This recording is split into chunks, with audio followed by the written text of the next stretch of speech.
Bonsoir et bienvenue à vous en direct sur Public Sénat. Voici les titres du 22h ce soir. Claque de fin pour l'écotaxe. Ségolène Royal se justifie en affirmant qu'il n'y avait pas d'autre choix face aux difficultés de mise en œuvre de ce système. La taxe est suspendue, sine die, ce qui ressemble fort à un enterrement. Les Verts sont furieux, les routiers soulagés. Retour ce soir sur un dossier miné depuis le début avec notre chroniqueur Jean-Luc Gombaud tout à l'heure.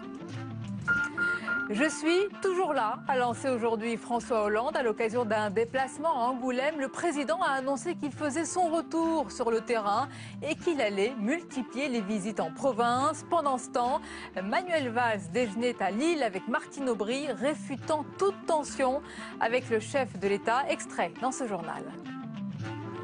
Et puis, c'est le plus prestigieux de tous les prix. Patrick Modiano se dit très heureux d'avoir été récompensé par le Nobel de littérature. Il devient ainsi le 15e auteur français à recevoir cette récompense. L'Académie suédoise souligne, je cite, l'art de la mémoire avec lequel il a évoqué les destinées humaines les plus insaisissables et dévoilé le monde de l'occupation. Enfin, il a été et il est l'objet de fascination et d'interdits. Les mots pour le désigner sont très variés. Sa perception a beaucoup évolué dans l'histoire et à travers les civilisations. Le sexe féminin, source de séduction et d'énigmes, est au cœur du nouveau livre de Diane Ducré, intitulé La chair interdite. L'écrivain est notre invité ce soir pour une plongée troublante et passionnante. Voilà pour le programme de votre 22h. Merci d'être en notre compagnie ce soir. Les routiers crient victoire. Les Verts sont en colère. Ségolène Royal met un terme au feuilleton de l'écotaxe. Emmanuel Valls salue aujourd'hui une sage décision. Les détails avec Samia Dechir et Jonathan Tessier. Face aux transporteurs routiers, Ségolène Royal a cédé. La ministre de l'écologie a suspendu l'écotaxe, ou plutôt le dispositif expérimental sur une portion de 4000 km de route. Les transporteurs routiers ont levé leurs menaces de manifestation prévues lundi. Pour trouver une issue au conflit, Ségolène Royal a annoncé la création d'un groupe de travail. Est-ce que cette concertation permettra d'aboutir à un dispositif amélioré, différent? Je l'ignore, mais je pense que c'est une décision qui semblait s'imposer aujourd'hui, compte tenu de la nécessité de rechercher ce compromis. Mais cette décision pourrait aussi coûter très cher à l'État. Au moins 1 milliard d'euros d'après Marie-Hélène Deségaux. En mai dernier, la commission sénatoriale qu'elle présidait s'inquiétait déjà du coût de la suspension, car le contrat avec la société Ecomove, chargée de collecter l'écotaxe, lui, n'est pas suspendu. Moi, ce que je veux voir, c'est la traduction budgétaire, parce que je pense que cette affaire fait courir un risque extrêmement important aux finances publiques. D'abord, on se moque du Parlement, puisque c'est au Parlement d'en décider. On ne peut pas, comme ça, suspendre en sine die. Et puis c'est quoi une suspension en sine die? C'est un nouveau concept juridique? Pour compenser l'écotaxe, le gouvernement compte sur une hausse de 2 centimes du litre du gasoil. Les écologistes s'insurgent. Ce que le transport routier ne paiera pas, ce sont les automobilistes à titre individuel qui vont le payer. C'est ça le transfert aujourd'hui. Donc la charge va être sur le consommateur. Donc on est dans l'écologie punitive. Ségolène Royal propose également de ponctionner le bénéfice des sociétés d'autoroutes, sans chiffrer pour l'instant les recettes potentielles. Voilà, et retour sur le feuilleton de l'écotaxe, un dossier miné dès le départ avec notre chroniqueur Jean-Luc Gombaud dans quelques instants. Cette phrase à présent, je suis toujours là, a lancé aujourd'hui François Hollande à l'occasion d'un déplacement à Angoulême. Le président a annoncé qu'il faisait son retour sur le terrain et qu'il allait multiplier les visites en province. On l'écoute. Oui, c'est un retour. C'est en tête, il y avait eu un départ avant, donc je suis toujours là. Et c'est toujours passionnant d'entendre des professionnels, en l'occurrence ceux qui traitent les questions scolaires ou les questions de troubles autistiques, ou de voir des jeunes, ou d'entendre une partie de la population exprimer ses attentes, ses inquiétudes ou ses espoirs. Donc c'est ce que je fais et c'est ce que je ferai de plus en plus. Merci. Et c'est le plus prestigieux de tous les prix. Patrick Modiano se dit très heureux d'avoir été récompensé par le Nobel de littérature. Il devient ainsi le 15e auteur français à recevoir cette très belle récompense. Portrait et réaction ce soir signé Jérôme Bonnard. Regardez. C'est pour son art de la mémoire avec lequel il a évoqué les destinées humaines les plus insaisissables et dévoilé le monde vécu sous l'occupation nazie que le romancier âgé de 69 ans a été choisi. C'est une œuvre, une collection de travaux qui est dans un sens unique car ils se répondent, ils se renvoient l'un à l'autre. Des romans hantés par le traumatisme de l'occupation de Paris et l'enfance solitaire de Patrick Modiano. Des personnages et des destins racontés dans un style sobre où rien n'est laissé au hasard. Une monotonie pour certains, une cohérence singulière pour d'autres. Il écrit toujours sur les mêmes sujets, sur ses fantasmes, sur ses peurs, sur ses souvenirs, sur ses douleurs. Et c'est ça qui rend cette œuvre extrêmement cohérente et très forte. L'intéressé, lui, a encore du mal à réaliser ce qui lui arrive. On a une vision un peu confuse des livres qu'on écrit. Alors, ce que j'ai hâte de voir, c'est quelles ont été les raisons pourquoi ils m'ont choisi et ils m'ont fait l'honneur de me choisir. Patrick Modiano a publié son premier roman en 1968. Il obtient le prix Goncourt pour Rue des boutiques obscures en 1978.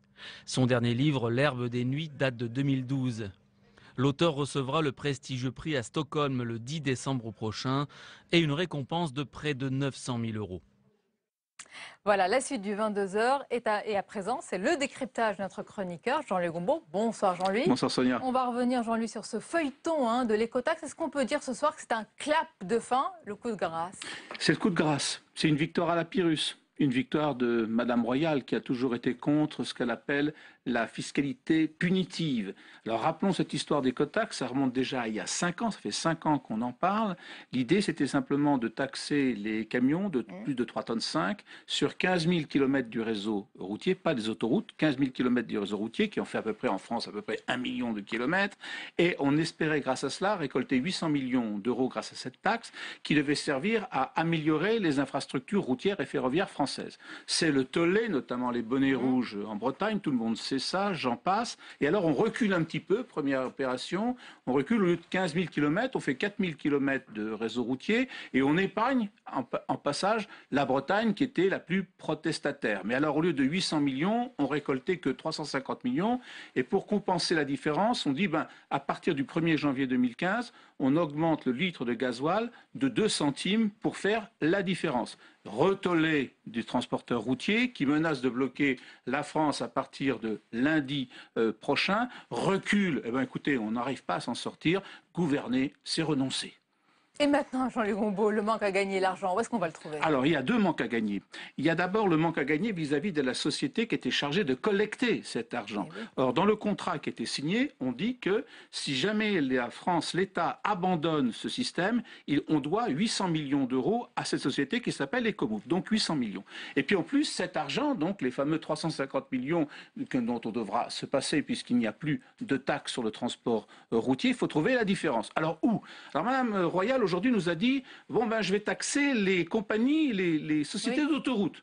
Mais on ne voit pas comment c'est possible. Les sociétés d'autoroutes ont un contrat, là aussi, comme Ecomove, avec le gouvernement français jusqu'en 2020. Donc si on modifie les données fondamentales du contrat pour les taxer, elles vont porter plainte et automatiquement, elles gagneront parce qu'il y a un contrat, puisque c'est des sociétés d'autoroutes, donc c'est un contrat en béton, donc on ne peut pas s'en sortir. Oui. Alors on dit aussi beaucoup, on va modifier les péages. Mais modifier les péages, ça veut dire que les consommateurs, les automobilistes qui étaient épargnés par Ecotax vont devoir payer plus cher les péages.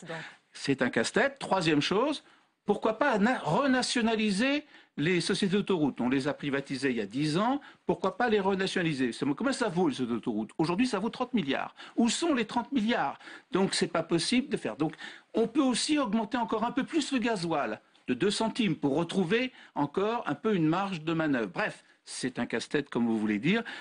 Feuilleton est terminé, mais un nouveau chapitre s'ouvre. Et on aura donc l'occasion d'en reparler. Merci beaucoup, Jean-Louis Gombault. Alors, il y a moins de 10 jours, vous le savez, le Sénat basculait à droite et Gérard Larcher remportait la bataille du plateau, comme on l'appelle, face à Jean-Pierre Raffarin. Nos journalistes, Paul Bouffard et Jérôme Rabier, ont suivi cette reconquête de la Chambre haute, plongée dans les coulisses et l'envers du décor avec un extrait du documentaire intitulé « Duel au plateau, la reconquête du Sénat ». Regardez.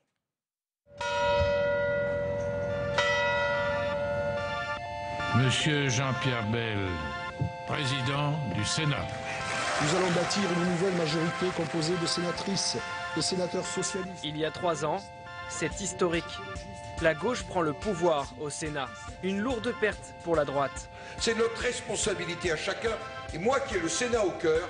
Mais en coulisses, elle prépare déjà sa revanche. Le Sénat doit être plus actif. Victoire UMP au municipal. Gauche désenchantée. La droite y croit plus que jamais. Les appétits s'aiguisent pour un fauteuil, la présidence du Sénat. Chronique de la reconquête du plateau.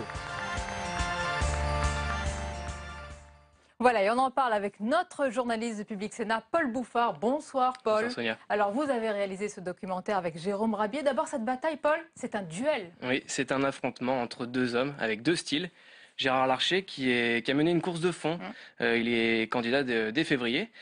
Face à lui, comme en 2008, Jean-Pierre Raffarin, donc l'ancien Premier ministre. Lui, il a mené une campagne un peu plus d'éclair. Il s'est déclaré officiellement à la mi-septembre. Et on est rentré dans les coulisses de cette campagne. Alors comment ça s'est passé justement les coulisses? Alors avec Jean-Pierre Raffarin, ça a été très tôt, les portes étaient ouvertes très tôt. On a pu filmer des séquences rarissimes.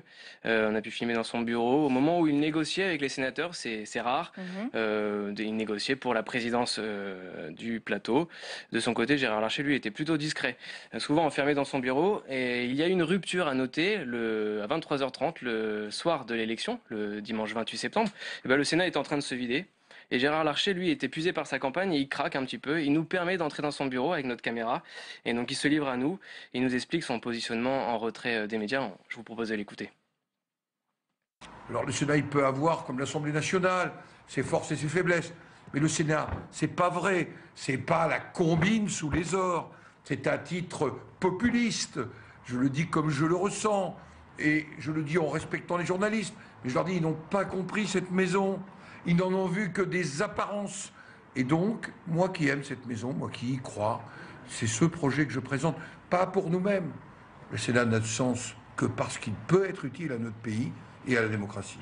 Voilà, Gérard Larcher, Jean-Pierre Raffarin, Paul Bouffard, c'est 2 camps, 2 clans, j'allais dire. On l'a beaucoup dit. Alors Gérard Larcher, soutien de François Fillon, on le sait. Jean-Pierre Raffarin, soutien de Nicolas Sarkozy, c'était plus en sous-main. Il y a une image forte à retenir, c'est juste à la sortie de la primaire UMP. Jean-Pierre Raffarin vient de perdre. Alors il quitte la salle par la petite porte, on le voit sur les images. Il est plus qu'abattu, ça se voit sur son visage, il répond pas à la caméra. Quand on regarde cette image, on comprend l'ampleur de ce combat, l'investissement de ces 2 hommes. Et c'est ce qu'on a voulu mettre dans notre documentaire. Voilà, et on précise, Paul, que ce documentaire est à suivre ce soir à 23h sur notre antenne. Donc plongé dans les coulisses, l'envers du décor de cette bataille du Sénat. Merci beaucoup. Merci Paul Bouffard. La suite du 22h et dans un instant, c'est l'entretien du jeudi soir. Et on va parler de chair et de chair interdite ce soir. Le sexe féminin au cœur du livre de notre invité tout à l'heure. Diane Ducré viendra nous parler de cette énigme qui nourrit le désir et les peurs aussi à travers les civilisations. Mais d'abord, tout ce qui vous a échappé dans le reste de l'actualité, regardez, c'est le tour de l'info. Il est signé ce soir Nathalie Guilloire.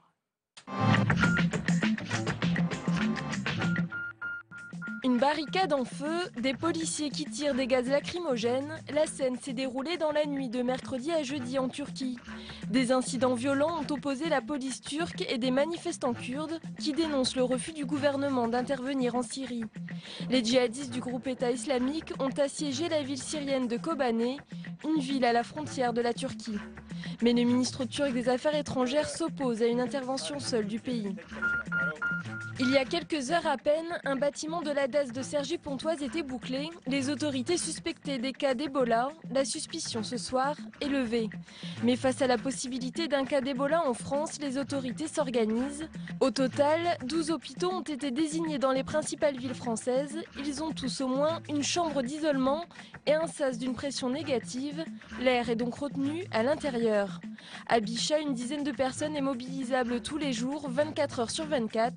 Le personnel a été formé, particulièrement au niveau de l'équipement. Le problème le plus difficile, c'est le déshabillage. Parce que quand les gens ont été en contact avec les patients, ils sont forcément contaminés sur la surface de leur habillement spécifique. Et c'est en enlevant cet habillement qu'ils risquent de se contaminer au niveau des mains. Ils ne signeront pas, les syndicats rejettent en bloc les mesures d'accompagnement proposées par le cigarettier Seita. Des mesures proposées pourtant nettement supérieures à la moyenne, selon l'entreprise. Dans cette usine, le plan est vécu très durement. Ses salariés font la grève de la faim depuis le 29 septembre. Je suis foutue, je suis rincée, j'ai plus de moelle, j'ai plus rien.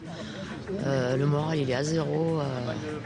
Voilà quoi, ça monte, non ça va plus du tout quoi. Le plan de sauvegarde de l'emploi annoncé en avril par la filiale du britannique Imperial Tobacco comporte 366 suppressions nettes d'emplois, soit près du tiers de ses effectifs.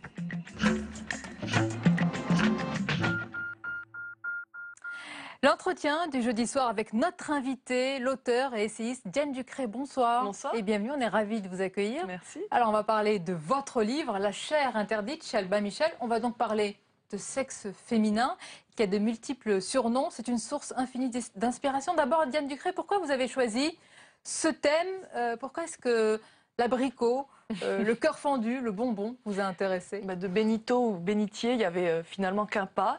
C'est vrai qu'après avoir étudié les femmes de dictateurs, j'ai eu envie de poursuivre un petit peu cette énigme à travers ce voyage, à travers l'inconscient historique masculin. Dans Femmes de dictateurs, il y avait des hommes qui avaient besoin de dicter leurs désirs à des femmes corps et âme, dévouées à leur être. Eh bien, j'ai eu envie de poursuivre un petit peu plus et de me poser la question de savoir comment l'homme, depuis toujours, envisage l'organe finalement d'où il tire à la fois son plaisir et sa naissance. On va préciser, Diane Ducré, que c'est un travail d'enquête. C'est le travail d'une historienne, c'est vrai. Pas d'une sexologue. Non, pas du tout. C'est un vrai travail d'enquête, oui, bien sûr. À travers les civilisations et l'histoire. Oui. C'est vraiment, on part depuis l'Égypte antique, depuis Sumer jusqu'à nos jours, en se posant une vraie question, c'est... en quoi la problématique du plaisir féminin va-t-elle poser problème? En quoi est-elle un argument politique? Comment va-t-elle finalement dicter des lois, des médecines, des théologies? Parce que la jouissance féminine est immaîtrisable par l'homme. Et en effet, le problème de la naissance pose une pression directement sur le sexe de la femme. Et dès lors, eh bien, il va y avoir une histoire assez compliquée finalement. Vous dites pression, parce que vous parlez de pression politique, religieuse, absolument, etc. Est-ce qu'on peut dire que c'est un voyage historique dans l'inconscient de l'humanité? Oui, totalement. Ça nous concerne tous. Mais oui, c'est la première, c'est l'énigme première finalement. Et en effet, c'est vraiment étonnant d'envisager le sexe d'une femme comme un objet politique. Et pourtant, il l'est. Il l'est lorsqu'à la Libération, on parle des femmes tondues. Lorsqu'on tond le sexe d'une femme, cela veut dire quelque chose. Il faut punir l'organe qui a pris un peu de plaisir là où, pendant que tout le monde souffrait et qui s'est échappé finalement à l'honneur de la nation.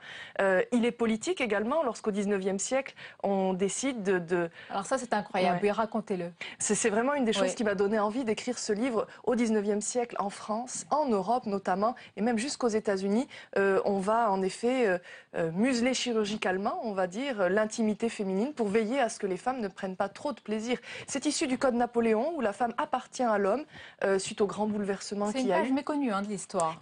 Totalement méconnue. C'est ça tout l'intérêt du livre, c'est finalement de réenvisager toute l'histoire que l'on pense connaître par un prisme nouveau qui est celui de comment l'homme va gérer la problématique du sexe féminin et du plaisir des femmes qui parfois peuvent se passer d'eux. Et ça, c'est le gros problème parce que ça peut remettre en cause la société. Alors le sexe féminin, ça se raconte, mais au final...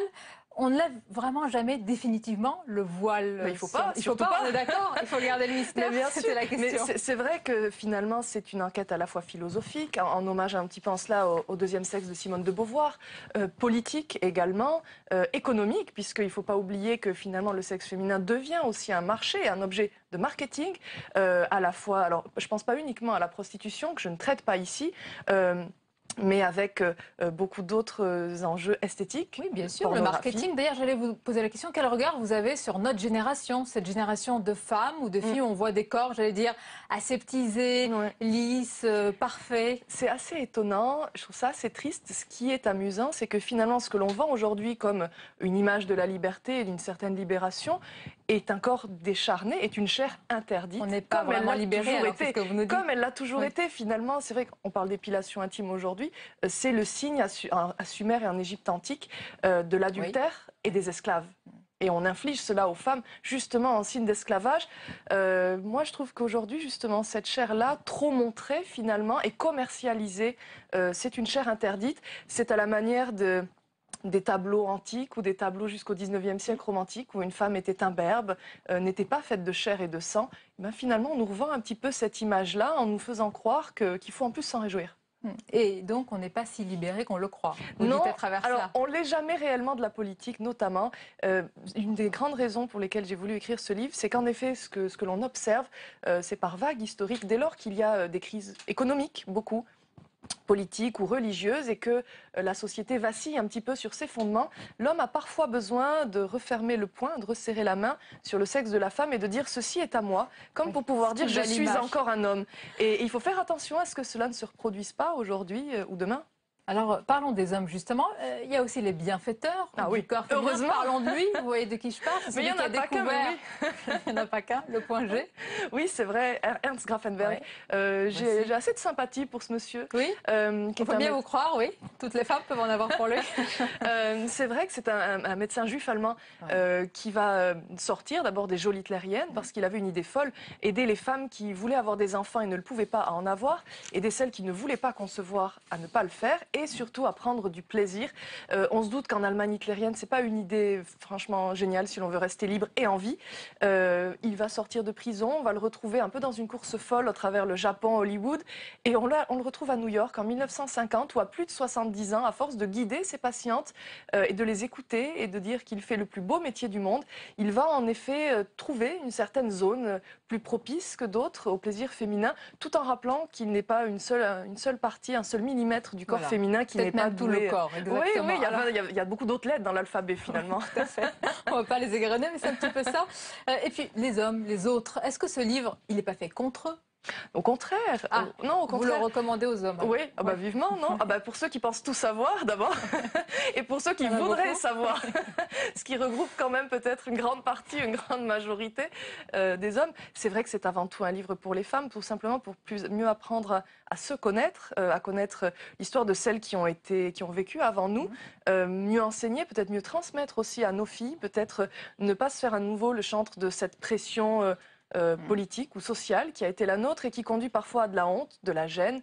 Mais vous dites aussi, est-ce qu'on peut dire que c'est un miroir inversé, enfin tendu aux hommes? Oui, c'est vraiment ça. C'est vraiment un miroir à travers de voici la manière dont vous avez envisagé votre alter ego. Regardez un petit peu. Alors on parle beaucoup du corps féminin, il y a eu beaucoup de débats dernièrement dans l'actualité sur l'utilisation du corps féminin, la GPA, la gestation pour autrui. Est-ce que ça vous choque comme pratique? Est-ce que vous vous impliquez dans ce genre de débat? Et est-ce que finalement toutes ces crispations autour de ce sujet vous ont interpellé? Alors, c'est vrai que je ne participe pas à ce débat puisqu'en je regarde plutôt les choses en tant que philosophe ou historienne.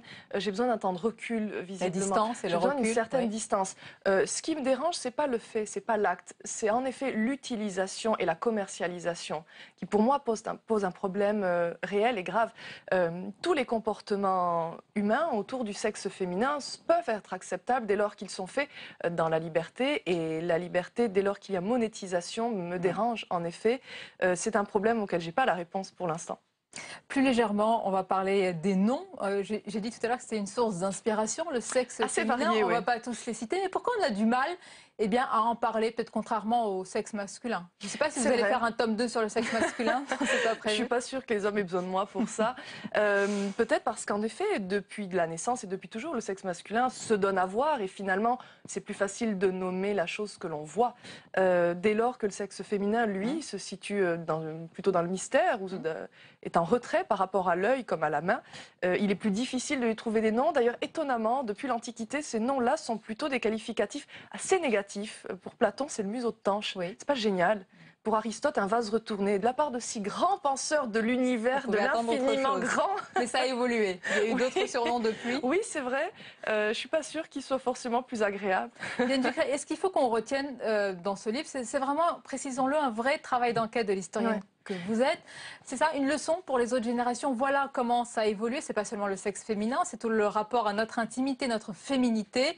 Et c'est pour les générations à venir, les petites filles à venir. Oui, vraiment. Si ce livre peut aider un tout petit peu, en effet, à ce que certaines jeunes femmes se sentent moins obligées, peut-être parfois.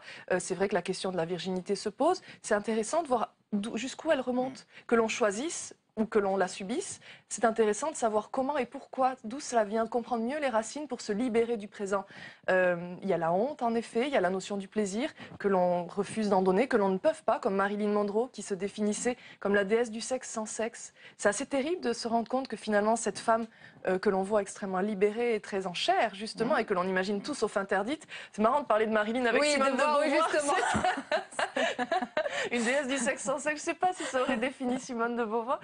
Non, je crois pas. Mais justement, par rapport à Marilyn Monroe, vous dites que le sexe féminin, oui, c'est la double fonction du plaisir et de la naissance. Et c'est ça, à la fois toute la beauté. Elle a connu peut-être que l'une des fonctions justement du sexe féminin. Elle a connu le plaisir la dernière année de sa vie grâce à ses séances de psychanalyse. Donc déjà, c'est très intéressant. Mais en effet, c'est cette double dénomination qui va en faire à la fois une immense chance, un immense privilège, mais à la fois une très grande pression. Simone de Beauvoir, justement, on ne naît pas femme, on le devient. C'est très complexe, c'est toute une théorie qu'elle a développée derrière ça, donc c'est difficile d'y répondre rapidement, mais c'est une phrase qui vous choque ou vous y adhérez, on le devient, c'est le regard aussi des autres, de l'autre d'ailleurs avec un grand A. C'est un va-et-vient justement entre un jeu en miroir, je pense, à travers le regard que l'on pose sur soi, à travers l'autre, et l'écriture de ce livre a vraiment été guidée par cette phrase-là que je pensais avoir parfaitement saisie dans mes études de philosophie quand j'ai débarqué à la Sorbonne ou sur les bancs de Normal Sup. On apprend toujours. Et en fait, non, pas du tout, oui. et c'est finalement 10 ans après que j'ai compris que je n'avais pas compris grand-chose. Alors Diane Ducré, comme tous les jeudis, on propose à nos invités en fait une revue de presse, tous les dessins de la semaine par notre dessinateur Hervé Baudry. Puis après, je vous demanderai de choisir une illustration. Regardez.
Bon, il y a même un clin d'œil à votre livre, là je ne le savais pas. Évidemment, celui-ci, je veux bien qu'il me l'offre. Oui, s'il est d'humeur généreuse ce soir. Plus largement, je voulais vous demander sur tous ces débats qui rythment et qui animent l'actualité. Vous êtes historienne, je suppose que c'est d'abord la distance et le recul, notamment sur l'actualité politique. C'est ce regard-là que vous avez ?